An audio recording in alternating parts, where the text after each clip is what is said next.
Nasagip ang 9 na taong gulang na bata sa online na pambubugaw umano ng kanyang sariling ina. Saksi, si Emil Sumangil. Patawad kay nanay. Patawad sa aking anak. Ganyan na lang ang pagsisisi ng isang ina nang maaresto ng pulisya matapos mahuling binubugaw niya ang sariling anak sa mga parokyalong dayuhan. Sa operasyon sa Los Baños, Laguna, tumambad ang nakahubad na grade 4 student sa harapan ng kamera habang nakawig. Magdamit ka muna, bebe. Ang damit mo. Huwag ka matakot, bebe. Ito mama, mas malaki to. Na-recover din sa raid ang mga pinasuot sa biktima. May natuklasan din ang pulisya sa kanilang investigasyon. Hindi lang basta picture, kundi live stream. So kung naka-schedule na yung live stream, sa kanya ipe-play actual kung anong pang-aabuso ang ginagawa niya sa kanyang sariling anak. Noong 1 taon pa sinimulan ng krimen, isang Amerikano ang malimit na customer.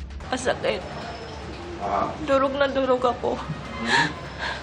Pinagsisisihan ko. Alam niya yun.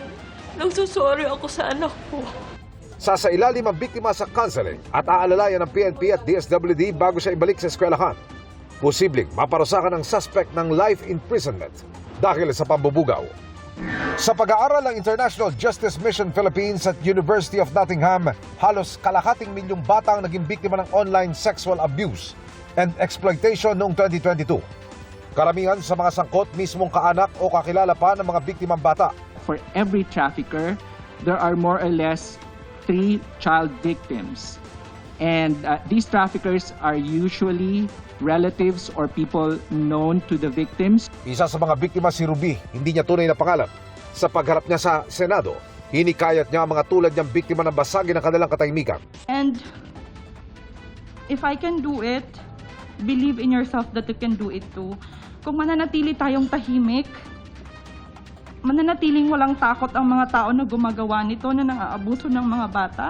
Ayon sa DSWD, natatarget ang kabataang Pinoy dahil madalas sila naka-online at madaling makatransaksyon.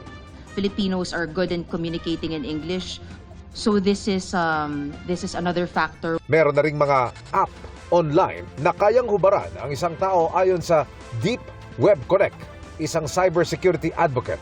There are bots na lets you undress yung mga minors or any other people. Dami po sa pamamagitan po ng bots and artificial intelligence. Ngayon, nagigimbal ako dahil may undress AI pala na pwedeng hubaran gamit ang AI, ang batang yon, at ibenta ang picture sa internet, subscription pa. Sobrang nakakashock, sobrang nakakagalit. Para sa GMA Integrated News, Emil Sumangil, ang inyong saksi. Mga kapuso, maging una sa saksi. Mag-subscribe sa GMA Integrated News sa YouTube para sa iba't ibang balita.